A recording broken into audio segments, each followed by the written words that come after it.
The following is a Simpronto media production. Leaders, real life leaders. Hey guys, this episode is from the Grow and Scale Now Summit, where top entrepreneurs and leaders are going to help you take your business to the next level. To get your free ticket, go to growandscalenow.com. Now to the episode. Hey guys, I'm so excited to introduce you to Kim Ades, and she has a coaching company, and her website is frameofmindcoaching.com and JournalEngine.com.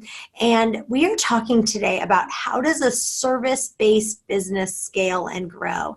And I personally believe scaling and growing a service business is so much harder than scaling a product business. So I'm excited to talk about this. Kim, for people who haven't heard of you before, tell them a little bit about you and your company. So what we do is we coach leaders, and what we're looking at is how leaders think and how their thinking impacts their performance and the performance of their team. So, it's not typical coaching in terms of helping people create a plan and identify their goals and making sure that they do all the things they need to do to reach their goals. It's really related to how their thinking impacts everything they do, see, hear, smell, taste, and touch. So we're really interested in leaders and how, as a leader, their thinking really infiltrates and becomes the most prominent influencer in an organization. So that's what we do. And the way we coach people is we ask them to journal in an online journal every single day. And we communicate with them through the journal. So at the beginning of the week, they receive a journaling prompt. They start journaling and their coach reads and responds to the journal. And that's accompanied with weekly phone calls. And so we're doing that for a 10-week coaching period to start with.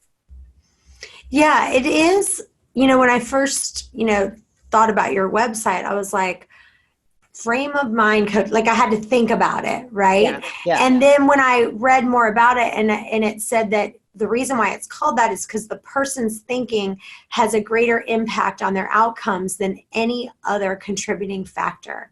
And I thought, wow, that is true. That is 100% true. So I thought that was really, really powerful. So give an example of someone that you've helped coach where this was their frame of mind when they started, and this is how you changed their frame of mind and go from there. Okay, so I'll give you a beautiful example. Several years back, I had an existing client who said, hey, I have a referral for you. I want you to coach a friend of mine, but you know what? When you talk to him, I want you to treat him with kid gloves. And I'm a pretty direct person. I don't have kid gloves on. I'm like, that's very strange. Why would you tell me that? You know my style. Why would you give me that instruction? And he said, well, he's a very dear friend of mine and he has stage 4 cancer. I said, okay, no, got it. No problem.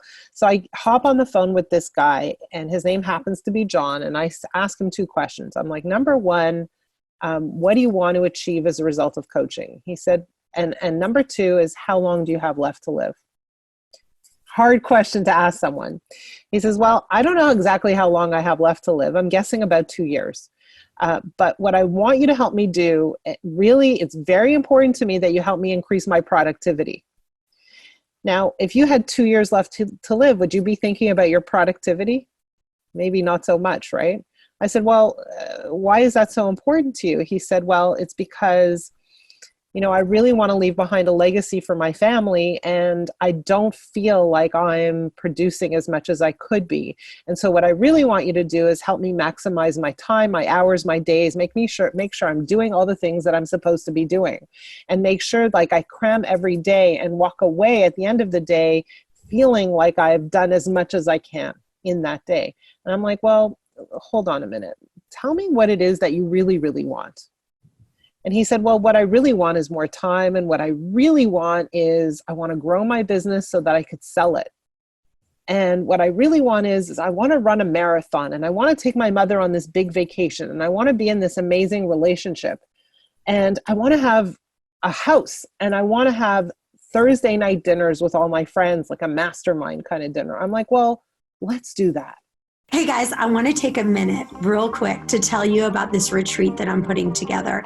It's going to be just 10 lucky people that I'm going to select, and we are going to stay in a 5-star resort in Miami, and it's going to be pamper time. But the most important thing, I'm going to open up my books.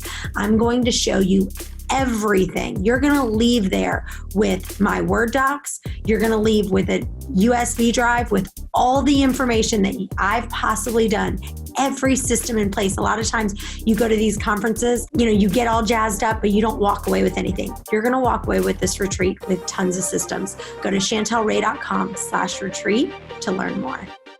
Calling all entrepreneurs, leaders, and business owners. Are you looking to grow and scale your business to help more people, increase your profits, and build the business of your dreams?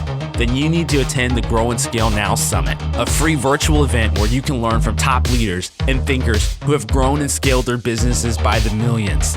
Unlock your potential and discover the secrets to take your business to the next level. Click the link in the show notes to claim your free ticket. And so the first thing we started to do is look at his business and see that his thinking was such that he owned a financial services company that he had to touch every project that went out the door. He had to put his sign of approval on it. So immediately he created a bottleneck for himself. I said, well, we need to hire people. He's like, I can't afford to hire people. My perspective was he can't afford not to hire people. And so we really looked at what needed to happen, what needed to be in place, and really look at how his thinking was creating that kind of narrow bottleneck, that problem for himself. And he started hiring the right people for the right reasons in the right place and growing at the right speed. So fast forward, it's like 5 years now. It's been 5 years. He's still alive. Maybe 6 months ago, he climbed Mount Kilimanjaro. He took his mother on 2 big vacations. He bought a house. He's in this amazing relationship. And not that long ago, he sold his company. So what was the key? Was it me kind of helping him make a sales plan for his company? No, I'm not an expert at selling companies. That's not my thing. My expertise is in helping people understand how their thinking either lines up with the goals and allows them to easily reach their goals, or how their thinking gets in the way of reaching their goals. Right? So what we did was we helped him think in a way that allowed him to put the pieces in place. He's a smart guy, to put the pieces in place that would allow him to naturally and easily reach his goals. So that's a good example. Yeah.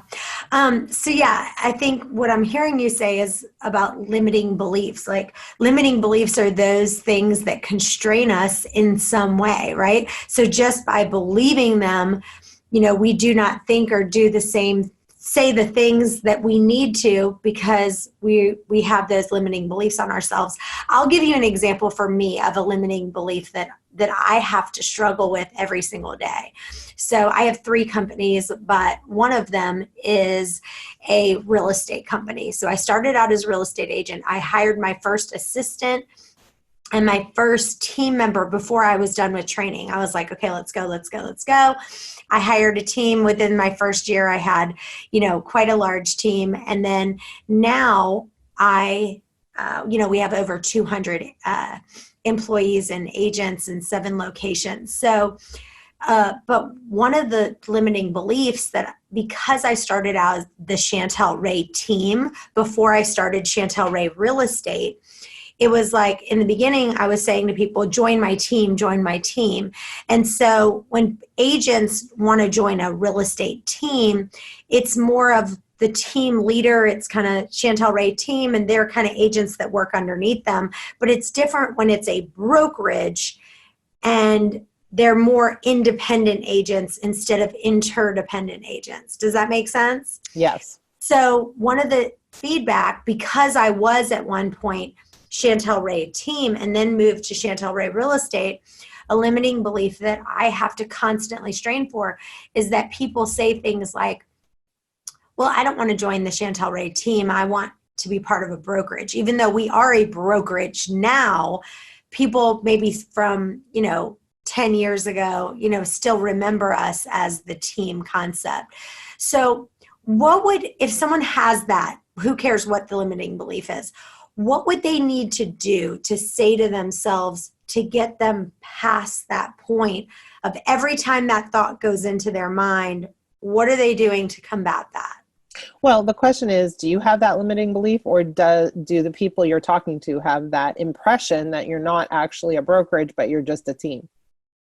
I think is it you or is it them? it's not me, because I don't believe that, but Yeah. it's them. But I feel like it has an effect on some of our managers and some of the people that they Yes. recruit. Yes. They're not hiring. Yes. They're not hiring the higher level people. They're hiring people who are kind of the mid-level people Right. because of that limiting belief. Okay. Because so many people have said that to them. Yes. So in this case, so they have a belief like, hey, they're joining a team, and so I can't hire the top producers, or I can't, try to encourage top producers to come and join us because of this perception. And so in this case, you want to address the perception by saying, hey, we're actually a brokerage, and we're actually a brokerage of top performers. So when you hire not top performers, you're not reflecting the brokerage properly. But then there's like a little piece missing. And this is maybe an actionable item, which I don't really like to deal with, but you have an inconsistency in your language, right? So when you say the team as opposed to the brokerage, there's a perception, and it's a fair perception that it's a team and not a brokerage based on real estate related language. So you might say to the recruiter on your team, you might say, hey, this is how we're going to approach it. Here's the language we're going to use, right? And it might be the Chantal brokerage team.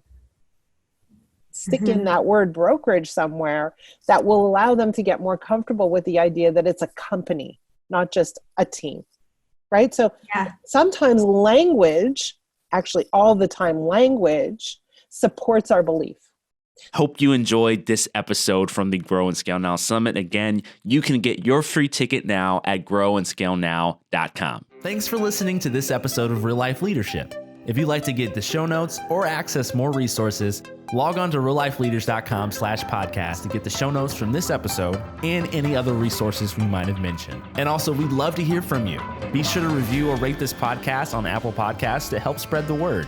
And if you have any leadership questions you want answered, email podcast@reallifeleaders.com.